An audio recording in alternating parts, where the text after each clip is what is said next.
Allez, petite partie de roulage.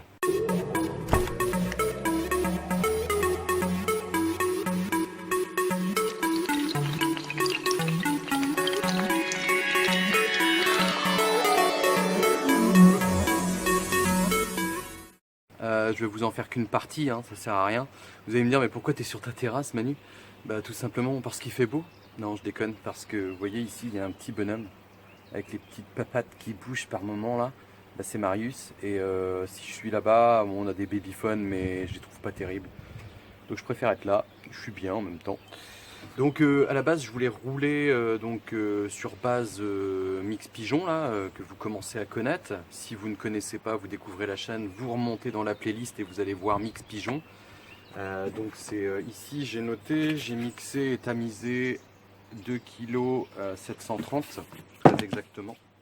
J'ai fait ça hier tranquillement, j'avais un petit peu de temps donc ça sent très bon. Donc vous voyez, j'ai mon mix ici 100% pigeon, hein, parce qu'on m'a redemandé Manu, au fait tu mets quel pourcentage de farine de blé dedans? Alors là c'est que vous n'avez pas bien suivi. Sur le premier test que je faisais avec le mix pigeon, donc broyé au grinder AliExpress et ensuite tamisé avec un tamis entre fil 0,8 mm. Donc sur la première version je tamisais pas, donc je rajoutais de la farine de blé pour rendre le mélange avec un liant meilleur, parce que j'avais trop de granulométrie. Mais depuis, donc je tamise avec un tamis entre fil 0,8 mm et j'obtiens donc quelque chose qui est voilà, qui n'a plus de grosse granulométrie quoi. On est à 0,8 mm quoi, et plus fin, au plus gros 0,8 mm. Et au final ça se tient bien, donc j'utilise ça à 100%, c'est de la graine pigeon broyée, tamisée à 100%, il n'y a rien d'autre de plus. Donc il y a un mélange de plein de graines, pareil, hein, je vous invite à retourner dans les précédentes vidéos si vous voulez le détail, j'avais dû montrer l'étiquette et tout. Ici j'ai 2 kg 730, alors je sais qu'il faut pour la rouleuse que je fasse un mix plus souple, plus mou. Donc j'ai 30 cocos ici, voilà, j'ai 3 boîtes de 10 comme ça de coco bain frais. Je vais mettre les 30, je vais mettre ma farine dedans et puis je vais croiser les doigts que j'ai pas trop de coco au final. Mais sinon j'ai juste à laisser reposer un peu et puis les farines vont gonfler avec les œufs. À ça je vais rajouter, pour changer, parce qu'à la base je voulais faire dans une précédente vidéo, il faut remonter plus en amont, j'avais les bouillettes que j'avais utilisées sur le Cher, que j'avais utilisées un peu aussi dans d'autres rivières par ici. C'était des bouillettes maïs blé soja classiques quoi, avec de l'ail que j'avais mixé dans de l'huile, de l'ail, du vrai ail quoi, hein, pas de l'ail en poudre ou machin, de la gousse d'ail mixée dans de l'huile. J'avais fait une émulsion comme ça dans de l'huile de tournesol, mais ça aurait été encore mieux dans l'huile de chènevis. Et je voulais faire en fait cette recette, mais avec, au lieu de prendre maïs blé soja, prendre mon mix pigeon, puisque maintenant mon mix pigeon ça va être un peu ma référence, voilà, je pars avec ça et après je viens jouer sur la base liquide quoi. Donc je voulais faire ail curry et je me rends compte que j'ai pas d'ail et que comme j'ai un petit bonhomme avec moi et que j'ai pas envie de le trimballer partout pour aller chercher 3 gousses d'ail, donc je ne vais pas faire à l'ail, c'est pas grave, je ferai une prochaine fois. Mais par contre, pour changer un petit peu, je vais utiliser mon jus de Tiger, vous savez, que j'avais gardé précieusement dans des petites bouteilles comme ça. Depuis, j'ai gardé des bouteilles, vous savez, de limonade, là, un peu comme les bouteilles de cidre avec le truc dessus, clac, et le joint, là, clac, crac, truc métallique, là. J'en ai 3-4 d'avance, là, donc je vais pouvoir maintenant, prochain coup, je refais de la Tiger, il m'en reste, là, bah, reconserver du jus dans un truc, clac, fermé, quoi. Et je vais mettre aussi mon fameux sweetener eau de vie, voilà, à l'intérieur. Donc je vais vous montrer les dosages après. Là je vais commencer, je vais casser mes œufs, je vais mélanger ma farine. Comme je vous ai déjà dit, hein, je mélange avec ça moi dans le seau, hein. Un seau que j'ai attaché sur une planche. Comme ça je mets mes 2 pieds sur la planche et puis bah, le seau il tourne pas. Et puis voilà, on se reprend après. Coco, bisous. 30 ml de sweetener, je vais mettre 20 ml ici et je remets une demi-dose après. Pour le jus de Tiger, alors donc j'ai pris un verre doseur, comme ça vous n'allez pas me reprocher de faire tout à l'arrache. Pour ceux qui veulent recopier. Alors déjà ça sent... J'ai peur par contre que ça fasse pourrir mes bouillettes, mais bon, je vais les utiliser rapidement ou les congeler ou les mettre sous vide. Donc je mets 15 centilitres de jus de Tiger pour ces 30 œufs. Donc ce qui revient à 5 centilitres pour 10 œufs, donc ce qui revient à 1,5 centilitre par œuf. Alors voici ma petite bouillasse. J'ai mis ce que j'avais à mettre.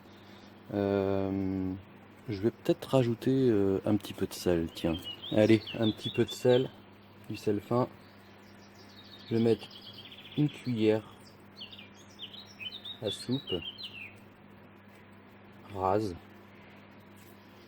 Et ça ira bien comme ça. C'est parti pour le mélange. Donc voilà, je viens de finir de passer le petit coup de mélangeur.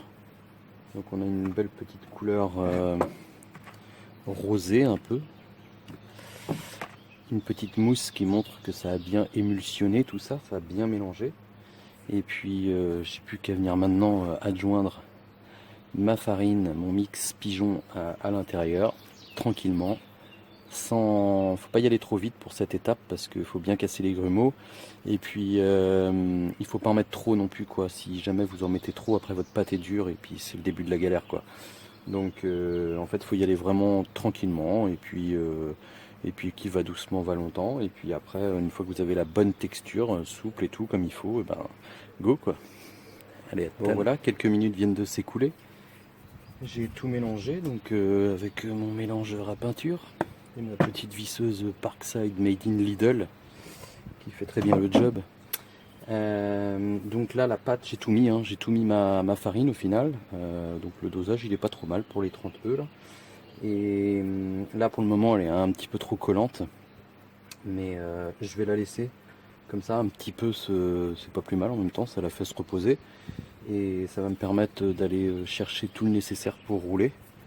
Pendant ce temps-là, pour l'instant, j'ai pas encore mis les mains dedans. Hein. J'ai juste, là, c'est vraiment un mélange qui a été fait mécaniquement, donc avec le mélangeur. J'ai pas encore mis les mains dedans. C'est déjà nickel. J'ai plus qu'après à venir finir à la main tout à l'heure, quand je vais avoir préparé mon matériel de roulage. J'ai pu passer en mode atelier bébé d'or. Donc là je me suis décidé en fait à rouler, je vais vous montrer la machine après, c'est la machine que je suis en train de m'amuser à faire en plus longue, donc machine qui n'est pas disponible sur mon site. Et d'ailleurs pour ceux qui découvrent la chaîne, si vous souhaitez des machines de roulage made in BZH, le lien est ici. Donc c'est moi qui les fabrique avec mes imprimantes 3D, tout ça. De toute façon si vous remontez dans les vidéos vous découvrirez. Là pour le coup je me suis décidé à ne pas rouler avec la Boilie Box mais juste avec un style mini roller en plus long, et mon pistolet vous savez AliExpress là qu'on m'avait conseillé. Je vais donner 2-3 détails. Alors on m'avait dit attention Manu, quand c'est ouvert, si tu appuies tu vas te ramasser le piston. Bon ici il y a une cordelette donc je peux pas me le ramasser en pleine tête, donc je le remets dedans. Ici c'est des bus pareil AliExpress, donc comme je vais rouler en 20 mm et je vais pas prendre de risque parce que c'est vrai que c'est la condition en fait qui, quand on est au pistolet, c'est la problématique en fait du rouleur à la table et tout ça. C'est même aux machines de toute façon, c'est que le diamètre de buse est pas coupé correctement quoi. Donc moi je vais prendre des précautions. Ce que j'ai fait c'est que je vais pas me fier aux graduations qui a marqué dessus. Parce qu'il y a des petites graduations ici, là, vous allez peut-être pas voir, ou avec le reflet, enfin bref, on s'en fout. Et si vous voulez, moi je sais que, par exemple, sur mes Boilie Box, pour rouler du 20 mm, les cylindres de boudin qui sont au-dessus sortent des boudins en 17 mm. Et ça donne des billes, je préfère qu'elles aient un tout petit méplat dessus, plutôt qu'une bille qui a un creux ou qui éclate. Donc là, je vais appliquer le principe de précaution. Donc je prends un pied à coulisses. Si vous n'avez pas de pied à coulisses, vous allez en acheter un parce que ça coûte pas cher. Celui-ci devait venir de Lidl, lui aussi je crois bien. Powerfix là, c'est un truc que j'ai, ça doit bien faire 10 ans que je l'ai. Et je vais pas changer les piles, il fonctionne très bien. Donc je vais le caler à 17 mm. Donc ça sera 17 mm extérieur buse, donc je vais être beaucoup plus petit. Et je préfère faire ça. Donc je l'ai calé là à 17, 17.1, on s'en fout, hein, c'est pareil. Je vais le placer par rapport à ma buse comme ça, et puis je vais pouvoir marquer, d'ailleurs s'il y a des graduations, voilà, ça correspond au 14. Donc moi mon 17 extérieur correspond au 14 ici, donc ça doit donner 14 intérieur. Par précaution je vais couper là, et je préfère faire un essai, voir ce que donne ma bouillette, et si besoin recouper au cutter propre, clac, une petite tranche comme ça, jusqu'à trouver le bon diamètre. En sachant que je ne vais pas essayer d'obtenir des bouillettes bien rondes, je préfère qu'elles aient un méplat, je me répète, parce que Si demain je veux réutiliser cette buse avec une autre recette qui a tendance à gonfler plus, ce petit méplat je l'aurai plus, mais j'aurai une bouillette bien roulée quand même. Or si là avec ma recette j'ai quelque chose de bien rond et que ensuite je réutilise cette même buse avec une recette qui gonfle plus, c'est fichu, il faut reprendre une buse quoi. Donc c'est soit vous êtes un aficionados des billes rondes et à ce moment-là vous avez une buse par recette, enfin du moins il faut tester, noter et tout, enfin voilà quoi. Soit vous faites comme moi, vous coupez plus petit et vous avez peut-être un petit méplat sur votre bouillette, mais vous êtes sûr d'avoir toujours une buse pour votre diamètre 20 par exemple. Voilà. Allez, je la coupe, je vais faire ça à la Siametto, hein. Donc j'ai dit je vais couper sur le trait du 14 mm là. Et puis on verra après. Je pense que je vais avoir besoin de la recouper, mais je vais aller doucement. Voilà. Donc comme je n'ai pas coupé droit avec ma scie à métaux, parce que je suis très mauvais pour couper droit, j'ai rattrapé au cutter et donc je suis plus sur le 14 mais je suis sur le 15. Donc preuve en est que déjà si j'avais coupé juste pour juste, je me serais retrouvé coincé par ma propre bêtise. Donc là je suis plutôt sur le 15 parce que je vois le 16 ici, donc ouais, je suis plutôt sur le 15. Intérieurement on peut regarder ce que ça donne au pied à coulisses. Donc si je mets, hop, ouais c'est ça, je suis à, alors, attendez, hop, je suis à 15,15 quoi, 15,12. Donc voilà, et je vais répondre aussi à d'autres questions parce qu'on m'a demandé pour le pistolet AliExpress. Alors je vais essayer de vous coller tous les liens dans la description, hein, le pistolet, les buses, j'ai tout pris sur AliExpress. Donc ici on m'a dit ouais Manu, comment t'as fait pour ton raccord? Alors moi j'ai juste eu un coup de chance, c'est que si vous voulez, votre truc il est livré comme ça quoi, grosso modo, avec je sais plus quoi au bout. Mais vous avez une partie mâle comme ça, vous voyez. Et moi j'avais une soufflette qui a un truc, un écrou ouvert comme ça, vous voyez, un écrou ouvert, et qui a ici une sorte de partie plus fine pour venir compresser dans le joint qui est ici quoi. Donc j'ai reproduit en fait, puisque j'ai eu de la chance que cet écrou en fait en le défaisant de la soufflette, c'est le même pas sur c'est le même pas dessus, voilà. Donc ensuite ce que j'ai fait, j'ai un petit peu chanfreiné au lapidaire le contour et j'ai également chanfreiné un peu l'intérieur avec un faux réduit parce que le trou est à peu près à 6 ou 6,5 avec un faux réduit, de façon à ce que quand je vienne serrer en fait le joint vienne bien en pression contre. Et également je me suis rendu compte que ça serrait pas bien, donc il a fallu que je réduise. Bon, il y a une bonne épaisseur de filetage ici, donc j'ai réduit en fait ici pareil au lapidaire, hein, de façon à gagner en filetage, donc enfin, à enlever en filetage mais à gagner en serrage. Donc une fois que je remets ça dessus, là ça rentre, vous voyez, ça rentre comme ça là, tchac. Donc là on serre, hop, et en fait le joint est pressé contre le truc là, et c'est nickel, et ça fuit pas. J'ai fait l'essai tout à l'heure, là, ça fuit pas, c'est nickel. Donc il y a juste mon tuyau qui doit avoir un trou quelque part par là, mais...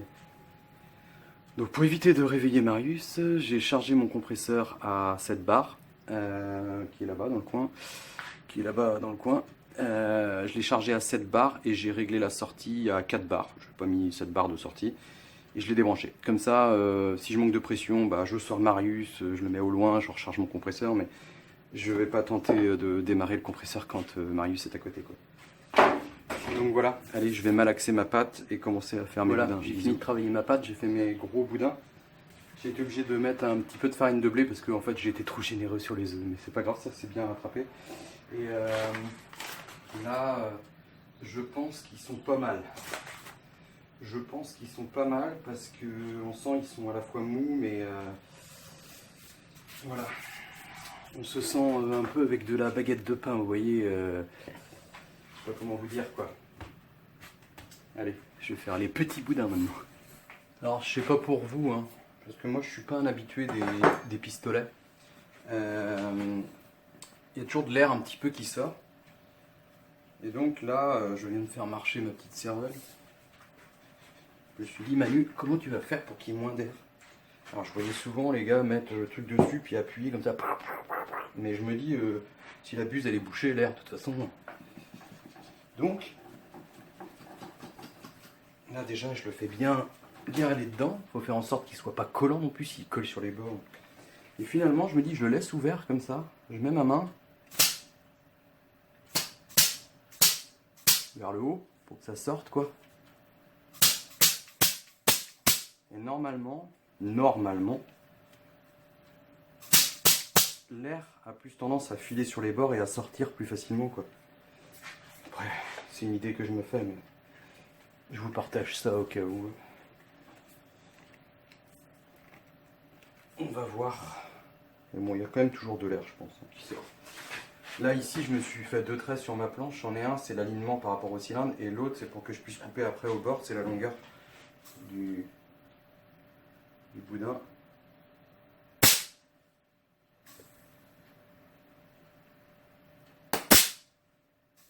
Vous voyez, j'ai encore un petit peu d'air. Et pour moi, c'est pas de l'air qui arrive de l'arrière, c'est de l'air qui est emmagasiné au moment où je mets mon boudin dedans. Systématiquement, on est obligé d'emmagasiner un peu d'air.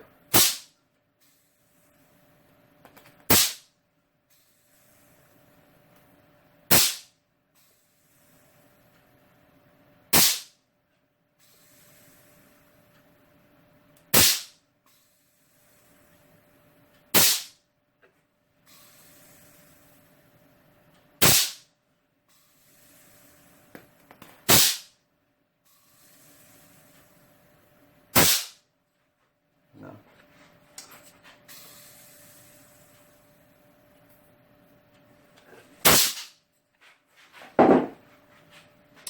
Voilà, on va poudrer un petit peu.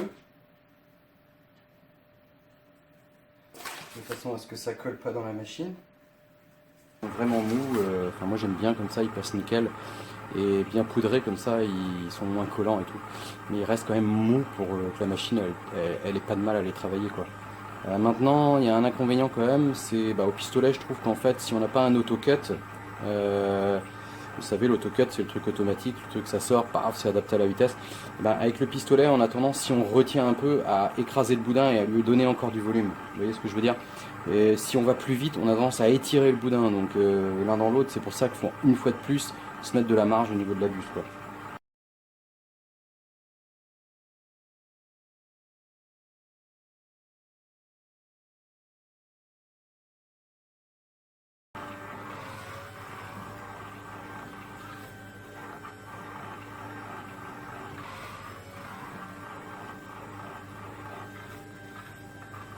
C'est chier au bord, hein.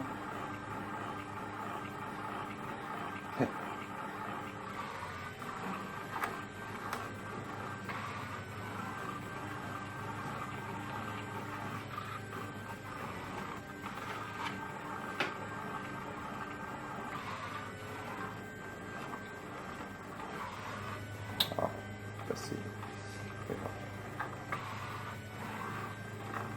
Et vous avez vu, parfois ça bourre dans les angles, c'est pareil sur la mini roller. Parce qu'en fait, pour moi, hein, les bouts de boudin sont pas toujours bien comme il faut. Et en plus, si jamais il déborde un peu, forcément ça bourre parce que ça gêne. Soit parce que c'est plus petit, donc ça reste dedans en fait, puisqu'on n'est pas, on n'a pas un trop peu de pâte ou un trop plein de pâte. Donc quand il y a trop peu de pâte, ça reste dedans. Quand la deuxième arrive, elle se prend avec et voilà quoi. Donc faut essayer de gérer de façon à être bien d'un côté déjà. Et après, inévitablement, je pense qu'il y aura toujours des petits bourrages aux extrémités. Bon allez, on roule ça.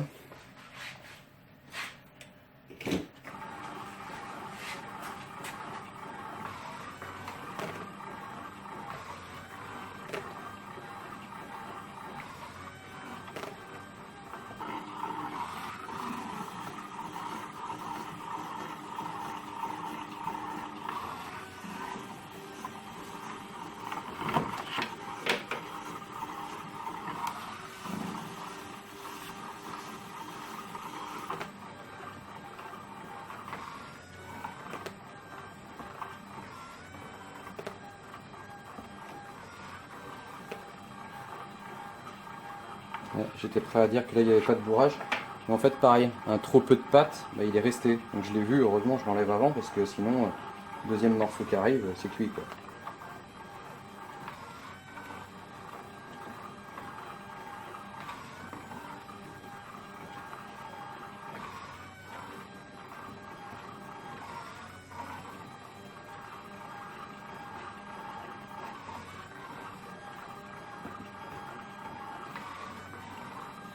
On est toujours sur le même moteur que je propose sur mon site pour les mini rollers et les Boilie Box. Et je vois que là on est sur